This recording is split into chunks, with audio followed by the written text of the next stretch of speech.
Yeah, going to start now, please. तो इस सत्र के संयोजक महोदय का मैं स्वागत करती हूं और उनको प्रणाम करती हूं। और इस सत्र में उपस्थित सभी छात्रों का भी स्वागत है कि आप लोग भी इतने ध्यान से सब चीजें सुन रहे हैं। आपके आने से मुझ में भी बहुत ज्यादा उत्साह होता है कि हाँ, आज कुछ नया देना है इस तरीके का। तो कल जो था, कल हम लोगों ने सूत्र पूरा किया था, रुजार्था नाम भाव वचना नाम अज्वरित तक। वहां तक में किसी को कोई संदेह?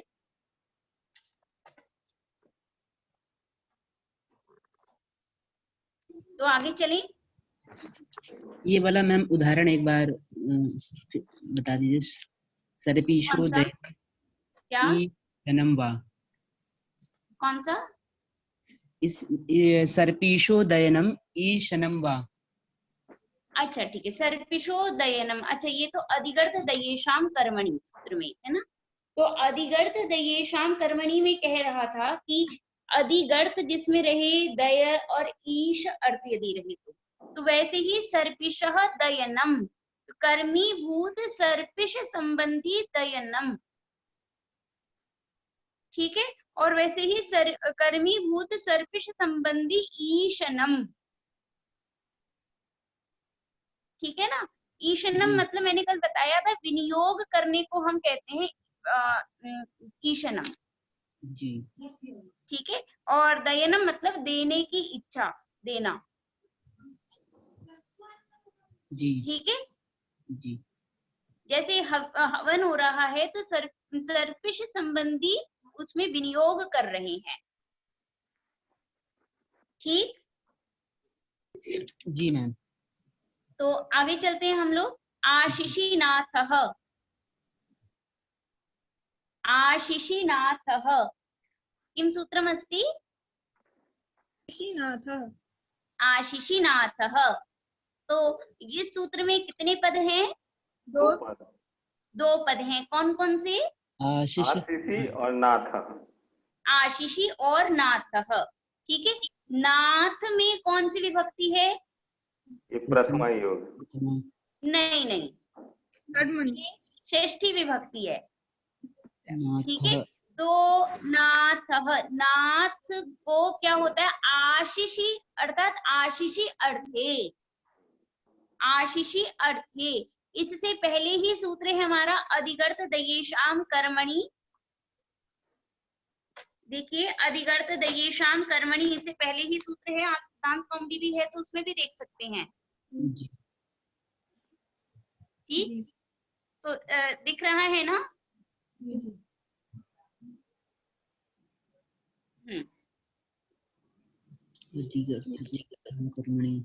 ये देखिएगा, ये रहा अधिगर्थ दयेशाम कर्मणि और ये रहा आशिषीनाथः, ठीक। तो ये क्या कह रहा है कि कर्म में क्या होता है? आशिषीनाथः, कर्म में आशीर अर्थ होने पर क्या होगा? शेष की विवक्षा रहने पर षष्ठी विभक्ति हो जाती है। हाँ, क्लियर है अर्थ? ठीक है। नाथ इस धातु, ये यदि रहे इस पद के रहने पर, नाथ पद के रहने पर आशीर्वाद अर्थ में कर्म में शेष की विवक्षा होने पर षष्ठी विभक्ति हो जाती है।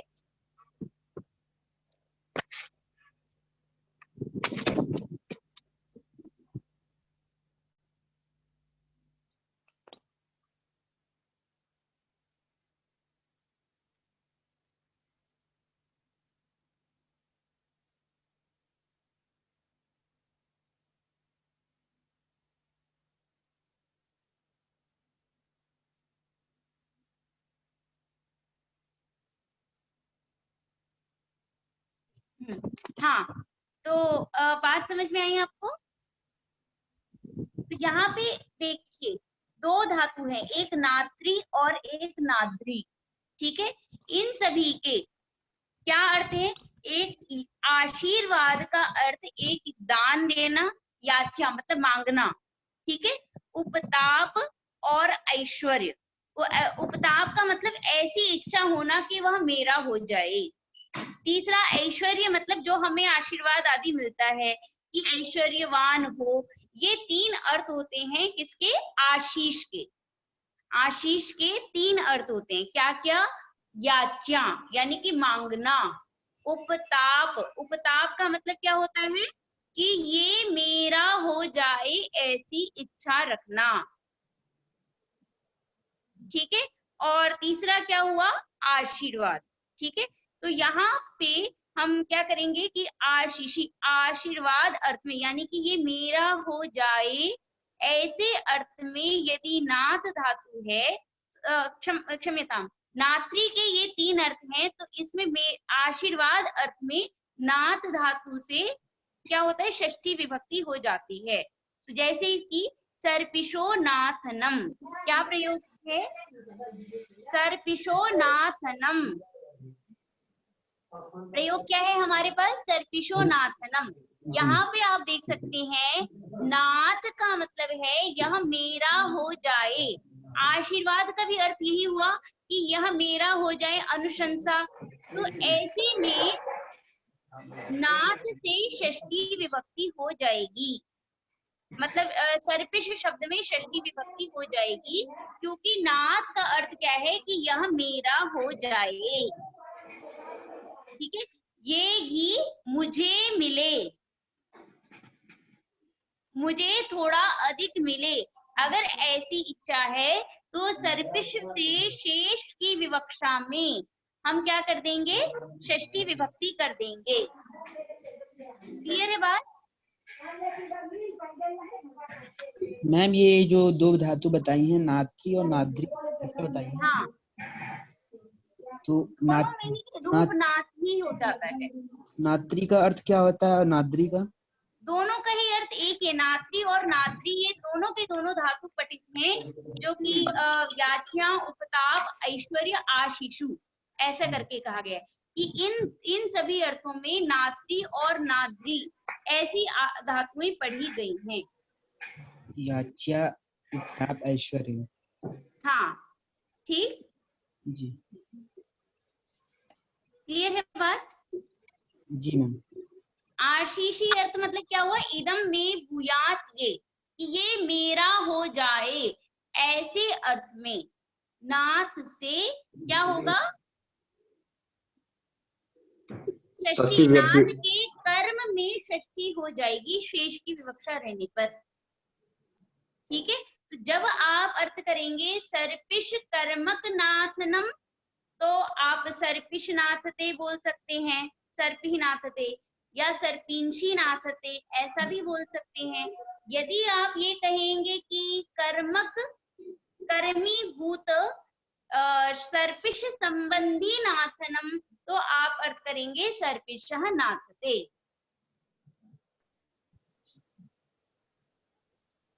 क्लियर हुई दोनों में अंतर? समझ में आई? ये सर्पिही नाथनम, सर्पिशी नाथनम और सर्पिशः नाथते, ये एक बार बता दीजिए। हाँ, सर्पिश शब्द जो है वह नपुंसक लिंग है। सर्पिश, सर्पिंशी, सर्पिंशी ऐसा करके रूप चलेगा जी, ठीक है। तो जैसे मनस का रूप चलता है, सर्पिश, सर्पिशी, सर्पिंशी ऐसा रूप चलेगा। तो मैं इसमें बहुवचन में भी बता रही थी, और वैसे सर्पिही नाथते, ठीक है। नाथ आत्मनेपद धातु है। हाँ हाँ बिल्कुल, क्योंकि नात्री मैंने बताया धातु क्या है? नात्री है। नात्री में जो री है वह क्या है? वह अनुदात होने के कारण उसकी इत संज्ञा हो जाती है। तो अनुदातं इतः आत्मनेपदम से यहाँ पर आत्मनेपद होगा, ठीक जी। हाँ, तो इस प्रकार से हम इधर पहुंचते हैं कि सर्पिश कर्मी भूत, जब हम ऐसा अर्थ करेंगे सर्पिश। हाँ, यहाँ पर तो इस उदाहरण का शाब्द बोध ये हो जाएगा कि कर्मभूत सर्पिष संबंधी नाथनम। हाँ बिल्कुल सही, यही इसमें बोध होगा। ठीक है, और जब हम ये करेंगे सर्पिष नाथते तो क्या बोध होगा?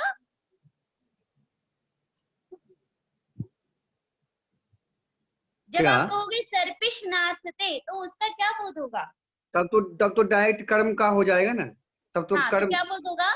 तब तो हो जाएगा कर्मभूत नाथनम। कर्म वहां का, पे सर्पिष जो है वह कर्म में विशेषण बनेगा, तो आपको हाँ, पहले सर्पिष बोलना है। तो सर्पिष सर्पिष कर्म कर्मक, नाथनम।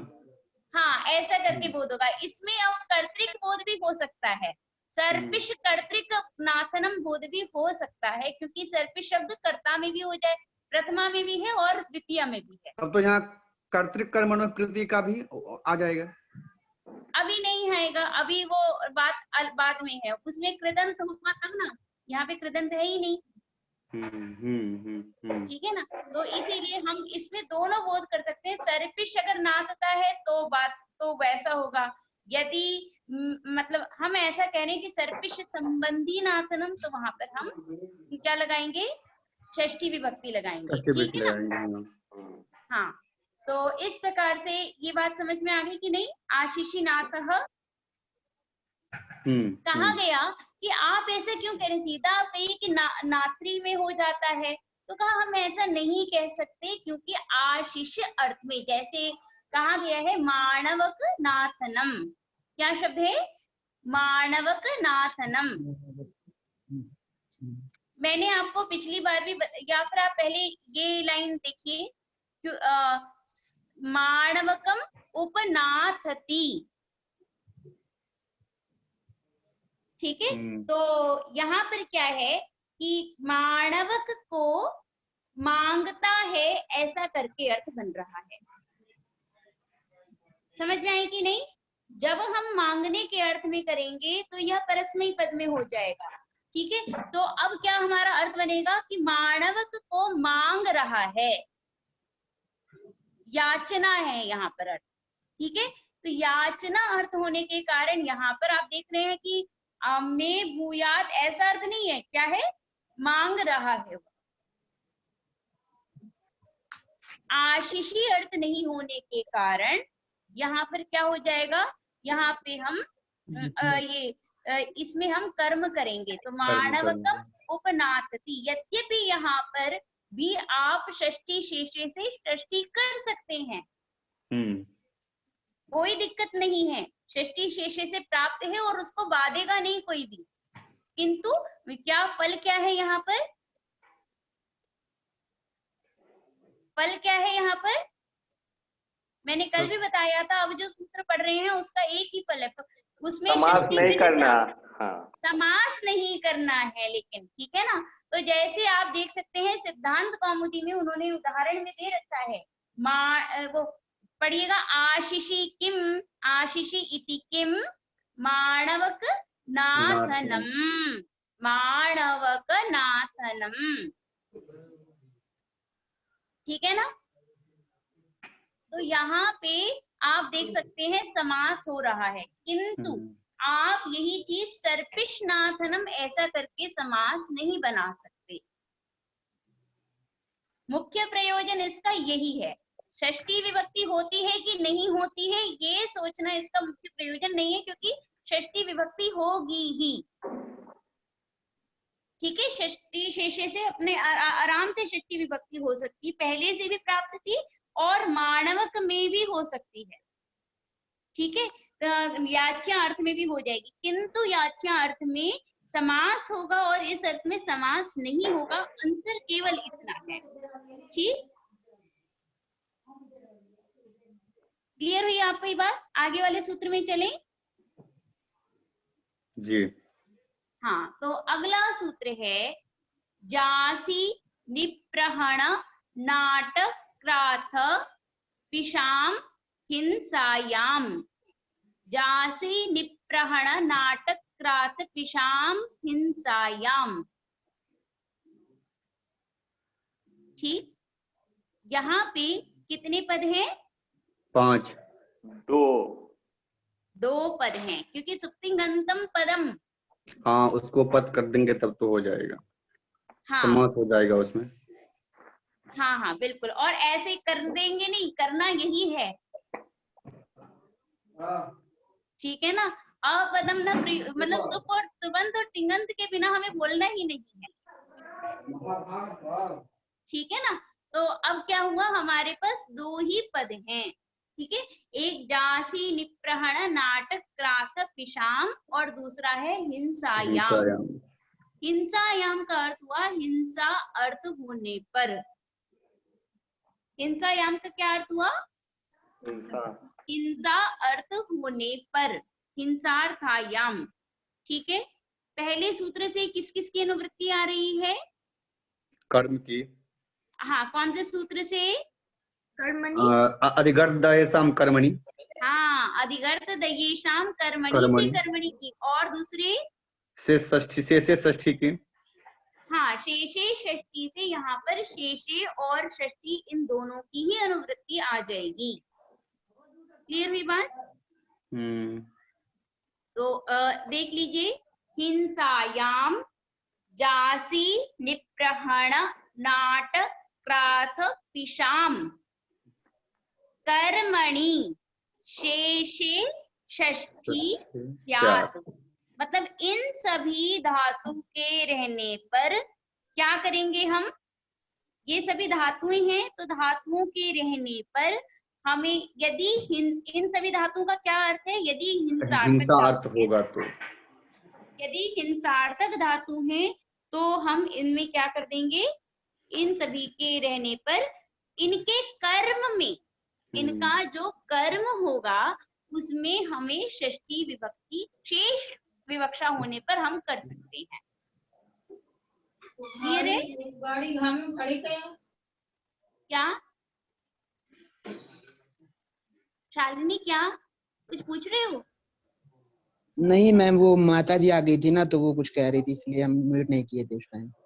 अच्छा अच्छा, ठीक है। तो बात क्लियर हुई मेरी? जी हाँ हाँ, अभी तो मैंने समझाया ही नहीं, जितना पढ़ाया उतना समझ में आ गया। जी, जासी निप्रहण नाट क्रात पीशा हिंसायाम, इन धातु के अर्थों में कर्मक शेषत्व विवक्षा में षष्ठी। केवल इतना समझिए, जासी निप्रहण नाटक क्रात पिशाम, ये धातुएं हैं, ठीक है।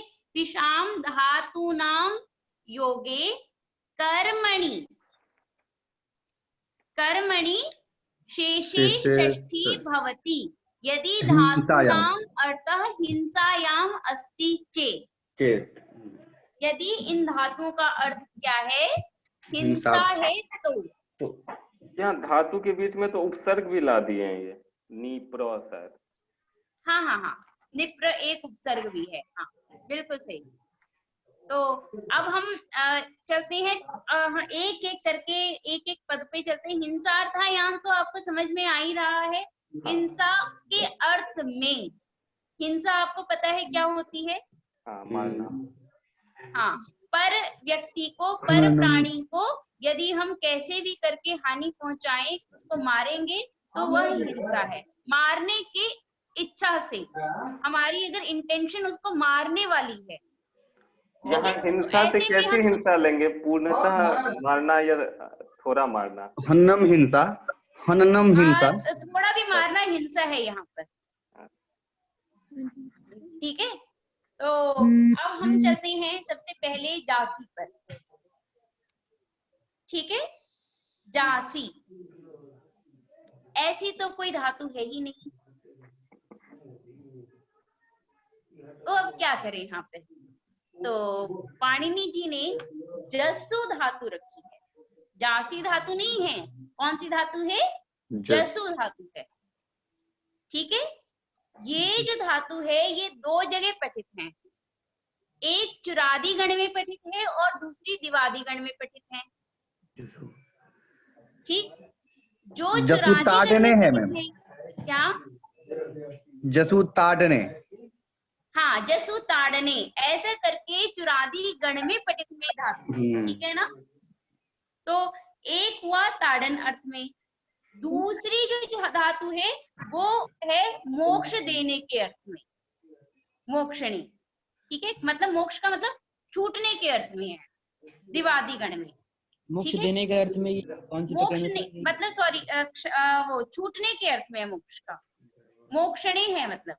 मोक्षणी मैम कौन हाँ, से प्रकरण में ये इस दिवादी गण में है, तो जस्यति रूप बनता है इसका। जी ठीक है, और एक का रूप बनता है जासयति। जी अंतर समझ में आ गई? जासयति। हाँ, और एक का बनता है जस्यति, जो दिवादी गण में पठित है उसका रूप बनेगा जस्यति, और जो जन प्रत्यय हो दिवादी गण जाएगा। में पठित है उसका रूप बनेगा जासयति। ठीक है, तो यहाँ तक आपको बात समझ में आई? हाँ, तो अब यहाँ पे प्रश्न उठता है कि हम यहाँ पे कौन सी धातु लें? जो हिंसा के अर्थ में है, चुरादीगण। हाँ, क्योंकि हमने बताया है हिंसार्थायाम, हिंसा अर्थ बताया गया है, इसीलिए हम यहाँ पर जो चुरादी गण में पठित है वो धातु ही लेंगे। ठीक है, एक ये उत्तर आया। तो मैंने कल आपको एक चीज बताई थी, एक वार्तिक बताया था कि इक्ष्तिपौ धातुर निर्देशे, कि धातु के निर्देश अर्थ में दो तरीके के प्रत्यय होते हैं। मैंने कल स्टिप प्रत्यय के बारे में बताया था, आज मैं बता रही हूँ एक इक प्रत्यय भी होता है। समझ में आई कि नहीं? जब धातु का निर्देश करना होगा तो वहां पर इक प्रत्यय भी आप कर सकते हैं और आप वहां पर स्टिप प्रत्यय भी कर सकते हैं। ठीक, यदि आपने वहां पर स्टिप प्रत्यय कर दिया या इक प्रत्यय कर दिया तो उसका अर्थ होगा वो धातु। ठीक, तो कहा गया कि हम इसमें इक क्यों नहीं देख रहे हैं? हो सकता है यहाँ पर इक प्रत्यय ही किया गया हो, तो यानी कि जस धातु ऐसा करके अर्थ होना चाहिए। जस धातु रहेगा तो इसका मतलब हमें दिवादी गण और चुरादी गण ये दोनों के दोनों धातुएं ही लेनी पड़ेगी। हम एक प्रत्यय करने पर हम ऐसे कैसे मान लेंगे कि जसुई धातु ही लेंगे? क्या? हाँ, आप नहीं, ये वार्तिक है। इक स्तिपौ धातुर निर्देशे, धातु के निर्देश अर्थ में ये दो प्रत्यय होते हैं, एक स्तिप प्रत्यय होता है और दूसरा इक प्रत्यय होता है। जी, एक स्तिपौ धातु निर्देशे। हाँ, तो कल मैंने जैसे स्टिप प्रत्यय नहीं बताया था आपको, जी जी जी, तो उसी प्रकार से अब यहाँ पर भी प्रश्न उठ रहा है कि यहाँ पर भी क्या उसी प्रकार से है? वो जानाते हैं में मैंने आपको बताया था कल। जी जी जाना। तो उसी प्रकार से अब यहाँ पर भी आ रहा है कि यहाँ पर एक प्रत्यय हो तो हम क्या कहेंगे? हम कहेंगे कि एक प्रत्यय भी होगा, किंतु यहाँ पे धातु को विकृत करके पढ़ा गया है। अगर आप धातु को पढ़े, मैंने आपको बताया था स्टार्टिंग में ही बोल दिया, जासी कोई धातु नहीं है। धातु कौन सी है? जसु धातु है। जसु। हाँ, तो जसु धातु होने के कारण यहाँ पे उसको विकृत करके अगर पढ़ा गया है, इसका अर्थ है वो विकृत रूप होगा जहां पर हमें वो ही रूप लेना होगा। जासी प्रकार का रूप बनता है जहां पर वो ही रूप हमको लेना है। अगर इक होता तो सीधा जस से इक होता तो जसी बनता, इन्होंने उसको विकृत करके रूप बनाया है, जासी बनाया है। ये ज्ञापन देगा कि नहीं, हर प्रकार का जसु धातु नहीं, हमें केवल चुरादी गण में पठित धातु से ही जासी प्रकार का रूप बनता है। ये विकृत रूप केवल चुरादी गण में पठित धातु से बन रहा है, इसीलिए हम केवल वो ही लेंगे। क्लियर हुई बात? जी, ठीक है, तो इस प्रकार से इस जसु धातु से हम और कोई रूप नहीं लेंगे। इसी के साथ साथ में इवन अगर हिंसा अर्थ है, चुरादी गण में पठित अगर धातु जासी धातु है, उसी के लुंग लकार में, ठीक है, यदि हम अगर ये भी बना दें कि दस्युम अजी जसत, तो वो भी नहीं लेंगे। केवल लुंग लकार में ही लेंगे क्योंकि वहां पे ही इसका अर्थ हिंसार्थ है। नहीं, मैं बता रही हूँ लुंग लकार वाला भी रूप नहीं लेंगे। तो मैम जैसे कि चुरादी घर में ये धातु पढ़ी गई है और वहां पे इसका अर्थ हिंसा ही अर्थ में होगा केवल। हिंसा अर्थ है नहीं, तो मेरा यहाँ पर ये समझे मेरी बात। मैंने अभी कहाँ भी बात की, विकृत रूप पढ़ा गया है ना, ये धातु कौन सी पढ़ी गई थी? पाणिनि जी ने कौन सी धातु पढ़ी है? वो तो जसु। जासु। ठीक है, और सूत्र में आपने पढ़ा क्या है? जासी। जासु। तो ये विकृत रूप हो गया। रूप क्या था? धातुगण में क्या पठित है? जसु धातु पढ़ित है। और यहाँ पर आपने क्या पढ़ा? जासी धातु पढ़ी है। तो ऐसे में हम जो विकृत रूप जो है वो ही बताएगा कि जहाँ पे विकृत करके रूप को पढ़ा जा रहा है तो वहां पे हम वो ही रूप लेंगे जहां पर ऐसा रूप बनता हो। जासी करके जहां रूप बनेगा हम वो ही रूप लेंगे और दूसरा रूप नहीं लेंगे। जैसे कि यदि हम लुंग लकार में चलते हैं तो वहां पर अजी जसत बनता है, तो अजी जसत में जासी नहीं बचता है, इसीलिए हम वो भी नहीं लेंगे इवन। ठीक है ना? तो लुंग लकार भी नहीं लेंगे क्योंकि वहां पे भी जासी नहीं बच रहा है।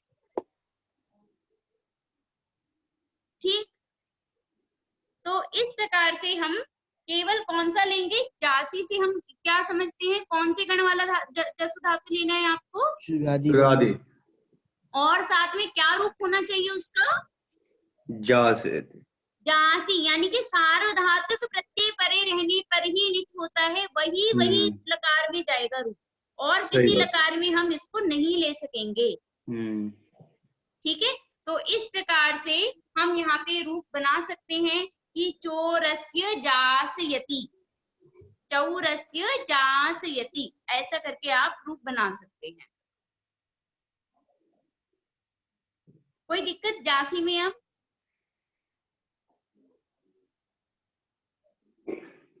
ठीक है, अगर आपकी शेष की विवक्षा नहीं है तो चौरम उज्जासयति ऐसा रूप बन जाएगा। ये मैम कर्म क्या? चौरम जासयति जो बनेगा, हाँ ये कर्म। चौरा भिन्न कर्मक जासनानुकूल व्यापारः। ठीक है, और दूसरे में क्या होगा? कर्मीभूत चौर संबंधी जासनानुकूल व्यापारः। कर्म में हो जाएगा षष्ठी। हाँ, ये बस अंतर दोनों में रहेगा। ठीक है ना? तो जासी पे आपको बातें क्लियर हो गई। आगे चलें निप्रहण पे। यहाँ अब तक कोई दिक्कत? ऐसा तो कह सकते हैं ना, जैसे माता विभुवस्य जास्यति। पर माता क्यों करेंगी? माफी करते हैं तो मारती है ना उसी को। ठीक है, हाँ, पर वो हिंसार्थक में नहीं, वो वात्सल्य में मारती है ना। हाँ, अच्छा वो यहाँ तो नहीं है। यहाँ पर कुछ अनिष्ट आपके मन में अनिष्ट चल रहा होगा तो वहां पर ही होगा। मैम पृथक यदि कोई बाहर का मारता है तो कोई, अगर कोई मतलब कुछ गलत इंटेंशन से ही मार रहा है कि आपको आघात पहुंच जाए, दो तरीके से मारना है, या तो कोई मर जाए या तो कोई इंजर हो जाए, मतलब आघात हो, घायल हो जाए। वो दो मन में यदि हिंसा भाव हो, अगर आप मार रहे हो तो ही हिंसा है। मन में यदि हिंसा भाव हो और वो मरे या ना मरे फिर भी उसको यहाँ ये माना जाएगा। क्या? मन में यदि हिंसा भाव हो फिर भी उसको आघात पहुंचे या ना पहुंचे फिर भी उसको यहाँ पर ये अर्थ माना जाएगा। बिल्कुल, हाँ, क्योंकि वहां पर भी आपका तो मन तो यही हो रहा है ना, हिंसा भाव हो रहा है आपके दिमाग में, तो यही चीज होगी। किंतु माता के मन में कभी हिंसा भाव नहीं आ सकता। या मतलब अटेम्प्ट टू मर्डर वाला जो भाव है उस अर्थ में। हाँ, ये चीजें हो सकती है, बिल्कुल सही। कई बार देखा गया है, या फिर अगर हम उसको इंजर्ड भी पहुंचाने की कोशिश कर रहे हैं इवन कि अच्छा उसका एक अंग ऐसा कर देते हैं या ये कर देते हैं, थोड़ा उसको जब तक ऐसा नहीं होगा वो नहीं समझेगा, ऐसा करके जब तक हम नहीं करेंगे तब तक वो उसको हम हिंसा में नहीं लेंगे। मैम जैसे वहाँ पे कर सकते हैं ना, दुष्ट जनानाम साधु, जैसे कि भी पालघर में साधुओं को मार दिया गया है, हाँ हाँ बिल्कुल, वहां पे बिल्कुल यही होगा, जासयति, ठीक है। और वहां पे जी। जासयति क्यों पे होगे, वहां पर अभी आगे पढ़ने वाले निप्रहंति बोलेंगे, अच्छा जी। वो तो मार चुके हैं ना। जासयति तो केवल छोटी सी चीज है, उसमें केवल ताड़न होता है। हाँ, यदि मर जाएगा तो वहां पे नहीं लेंगे वो अर्थ। तो वहां पे जासयति नहीं, अभी आगे पढ़ने वाले हैं, वो मारने वाला अर्थ हम प्रयोग करेंगे, करेंगे। ठीक है ना। तो जसु धातु का प्रयोग तब किया जाता है जब हम हिंसा के को मन में रख के किसी को ताड़न कर रहे हैं, ठीक है ना। तो उसको हम कहेंगे जासन, ठीक है ना। समझ गया मैंने। हाँ, तो अब हम आगे चलते हैं, निप्रहणम, निप्रहणम, ठीक है। तो यहाँ पे आप थोड़ा सा देखिएगा धातु क्या है। यहाँ पे भी मैंने जैसे पहले बताया था वैसे यहाँ पे भी धातु नहीं है, हन धातु है, हन धातु है ना। तो और ये जो दो उपसर्ग इसके साथ पढ़े गए हैं, ये तंत्र के द्वारा, यहाँ पे ये तंत्रावृत्ति है इन दोनों की, नी और प्र की तंत्रावृत्ति है, ठीक है। मतलब यहाँ पे ये जो तंत्र से ये बता रहे हैं, ये उपलक्षण दे रहे हैं कि ऐसा नहीं कि नी और प्र रहे तो ही हन धातु को कुछ होगा, हन धातु के रहने पर होगा। ये कह रहे हैं कि नी प्र कैसे भी पढ़े जाएं, आपको क्या करना है, आपको हन धातु के योग में शेष, हन धातु के कर्म में शेष की विवक्षा में षष्ठी का प्रयोग हम कर सकते हैं, ठीक है ना। तो इस प्रकार से ये जो धातु हैं, ये तंत्रावृत्ति होने के कारण ये ज्ञापित करेंगे कि इन धातुओं को आप चाहे जैसे पढ़े गए, संघात, संघात मतलब जैसे हैं, निप्र हंति ऐसा भी प्रयोग कर सकते हैं, व्युत्क्रम, व्युत्क्रम मतलब इसको उल्टा करके भी यदि होगा तो भी होगा, प्रणिहंति ऐसे में भी होगा। फिर उसके बाद व्यत्यास, व्यत्यास मतलब एक एक करके, निहंति में भी होगा, विहंति में भी होगा। क्लियर हुई बात। हन धातु कैसी ली जाएगी, अब संघात में भी ली जाएगी, व्युत्क्रम में भी ली जाएगी, एक एक करके अलग अलग पढ़ी जाए तो भी ली जाएंगी, ये बताया जा रहा है। जो यहाँ पे निप्रहण है वो ये बताएगा कि यहाँ पे ये जो निप्र है ये संघात में, मतलब जैसा पढ़ा गया है वैसा लिया जाए, उल्टा लिया जाए, एक एक अलग अलग करके भी लिया जाएगा तो भी कोई दिक्कत नहीं है, ठीक। तो जैसे कि हम देखते हैं सबसे पहले प्रारंभ में स्टार्टिंग का, ठीक है। तो जैसे कि चौरस्य निप्रहति, ये भी ठीक है और दूसरा भी ठीक है, चौरम निप्रहंति, ये भी ठीक है। तो यहाँ पे निप्र और हन धातु है, तो प्रत्यय किया तो निप्रहंति ऐसा रूप बना, कोई दिक्कत। ये किस अर्थ मैम लिया गया है, संघात में लिया गया है क्या? ये जो आपने भी 3 क्रम बताए, संघात, व्युत्पत्ति क्रम और पृथक पृथक क्रम। हाँ हाँ हाँ, तो ये जो चौरम ये लेंगे, चौरस से निप्रहति, तो ये किस क्रम में है? में हुआ, ये संघात में है, हाँ बिल्कुल ठीक है। अगला हम चलते हैं विपर्य यानी कि व्युत्क्रम में।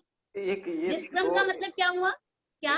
एक श्लोक था, शस्त्रम निहंति पुरुषस्य शरीरम, यहाँ भी इसी अर्थ में पुरुष में है। क्या, फिर से बोलो।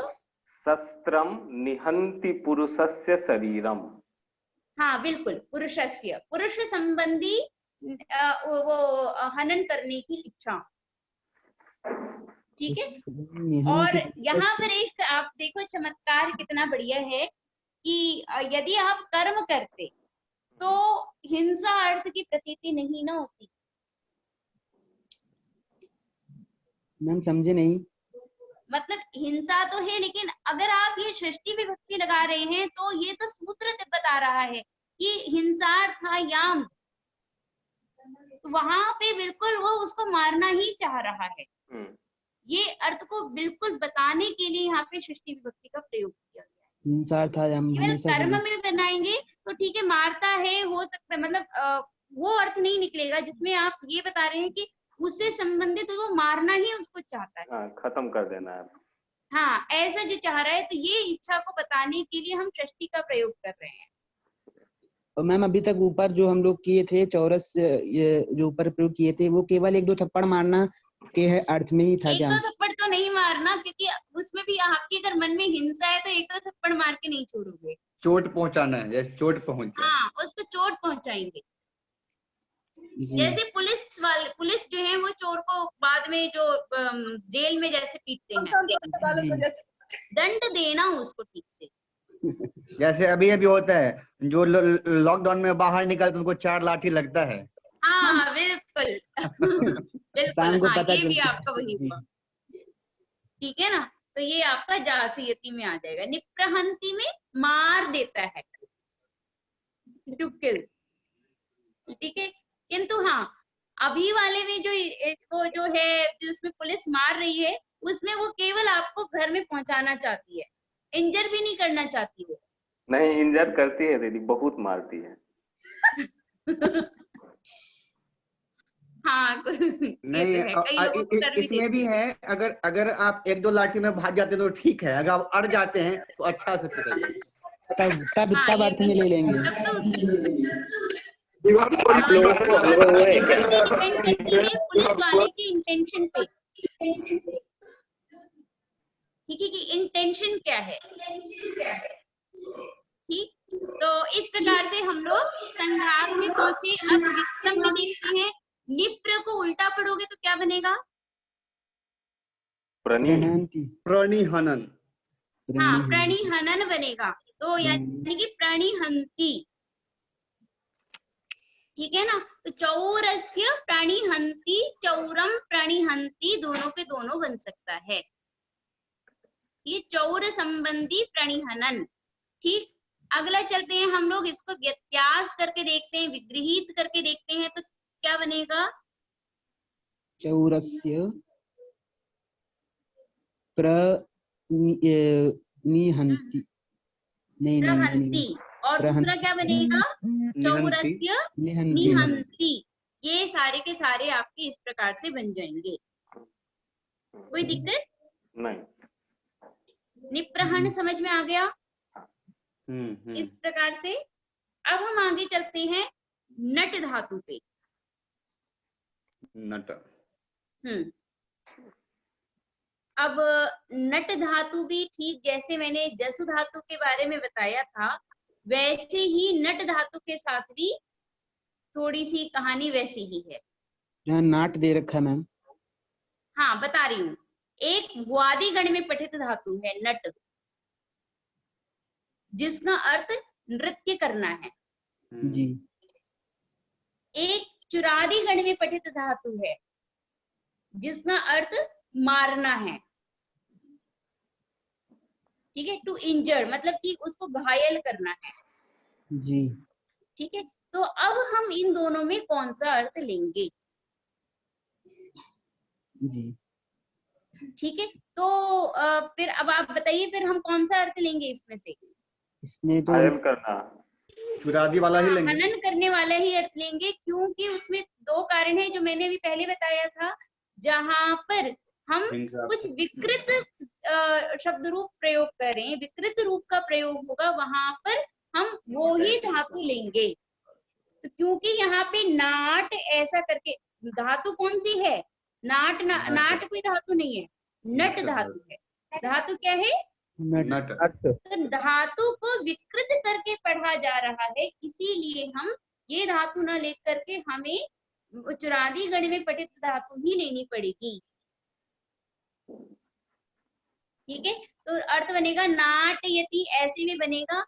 लेकिन उसी की जगह यदि आप हिंसा अर्थ में ही क्यों ना हो, लेकिन दस्यम उनी नटत, यदि आप ऐसा प्रयोग लेते हैं, दस्यम उनी नटत, तो ऐसे में आप जो है षष्ठी विभक्ति नहीं कर सकते। क्यों नहीं करेंगे? उन्हीं नटत में क्या दिक्कत है? वहाँ मारना अर्थ नहीं है। नहीं, मारना अर्थ है, बिल्कुल मारना अर्थ है। वही चुरादी गण की पठित धातु ही है। यहाँ पर मैम उस क्या बोलते हैं ये, नट जैसे में कि यहाँ ओनली उपसर्ग रहित नट धातु का प्रयोग किया गया है। नहीं नहीं, मैंने भी आपको जैसी में समझाया था ना, जहाँ विकृत रूप प्रयोग किया जाएगा उसका अर्थ क्या होगा? जहाँ Not ऐसा ऐसा, रूप बनेगा वो ही, ठीक है। जहाँ ऐसा रूप नहीं बनेगा वो रूप न लिया जाए।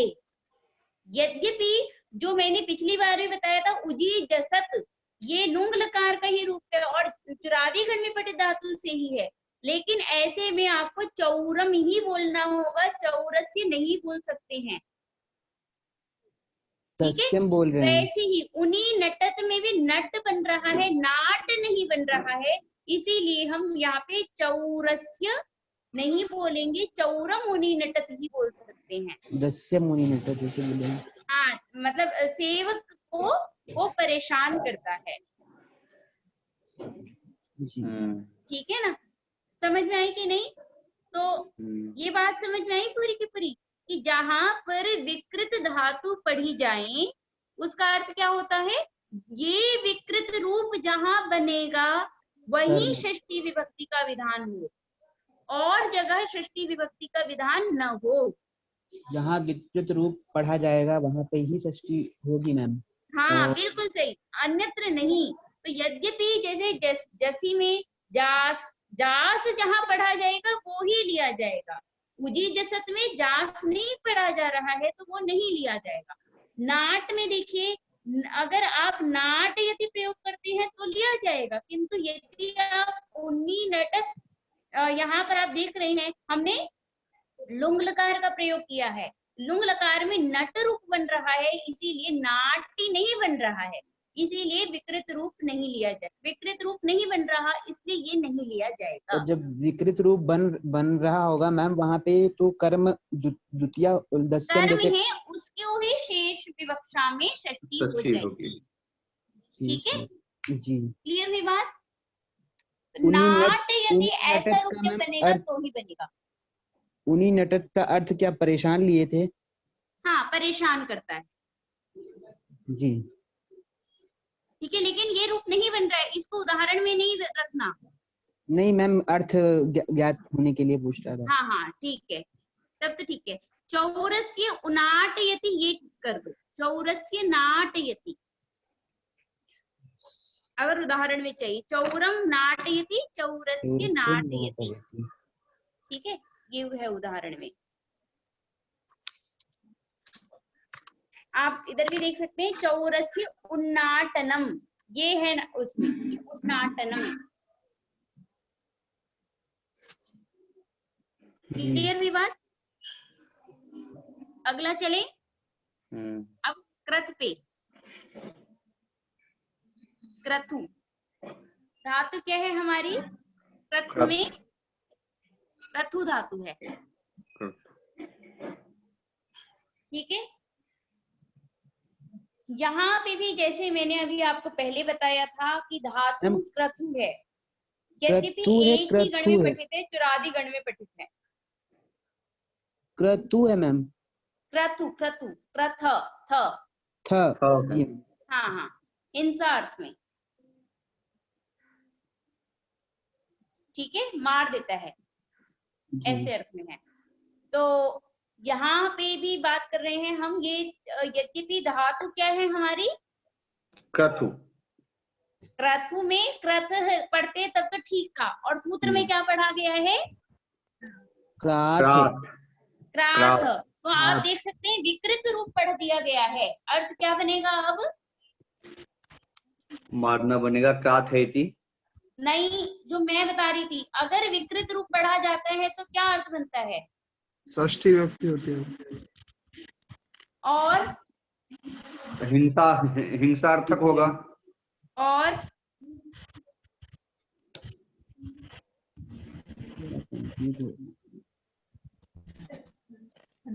और जहाँ ये विकृत रूप होगा वो वही ग्रहण किया जाएगा। हाँ, जहाँ पे यह विकृत रूप बनेगा वो ही रूप जहाँ जहाँ बनेगा वही षष्ठी विभक्ति होगी। मेन ये है, ठीक है। जहाँ ऐसा रूप न बने वो आपको नहीं लेना है, ठीक है। तो चौरस्य क्रातयति तक ठीक है, ठीक।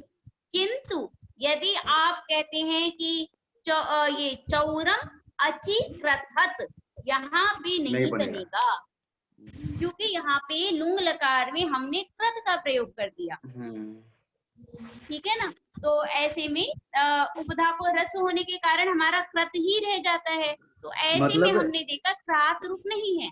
मतलब ये हुआ कि कृत धातु भी सभी लकार में प्रयोग नहीं होंगे। यहाँ पर जिस लकार में ये क्रात होता है वहाँ वही रूप यहाँ लिया जाएगा। हाँ, यही लिया सभी जाएगा। लकार वैसे के रूप जहाँ नहीं ले नाट जाएंगे। बिल्कुल, जहाँ नाट पढ़ा जाएगा वो ही रूप लिया वही जाए, लेंगे, हाँ। जहाँ जास पढ़ा जाए वो ही रूप लिया जाए, हाँ। उसके अलावा कोई रूप नहीं लिया जाए, नहीं लिया जाएगा। ठीक। तो ये विकृत रूप का फल है। समझ में आई? यदि धातु को विकृत करके पढ़ दिया जाए उसका यही फल होता है। चौरा अचिक्रयत ये लुंग लकार में बन रहा है मैम। हाँ हाँ, अचिक्रथत ऐसा बन रहा है। अचिक्रथत, हाँ। और हाँ, ये लुंग लकार में बन रहा है। और ये रूप किस क्रम में है ये मैम? लुंग लकार में है। वो प्रथमा सॉरी प्रथम पुरुष एक वचन में है जी। क्रम जैसे ये संघात क्रम और पृथक पृथक वाले में नहीं। तो संघात विक्रम कहाँ की बात मैं कर रही थी? ये तो निप्रहण की बात थी वो। हाँ, ये हन के पहले की बात। ये इसमें नहीं है। अब तो हम उसके बहुत आगे पहुंच, उसके बाद नाट की बात चल रही है, फिर प्रत की बात चल रही है जी, है ना। तो ये वहां की बात हो गई। वहां पे संघात तक तो उदाहरण दिया था मैंने, निप्रहंती, प्रणिहंती, निहंती और प्रहंती, ऐसा करके ना। अब नाट भी हो गया हमारा, अब क्रात भी हो गया।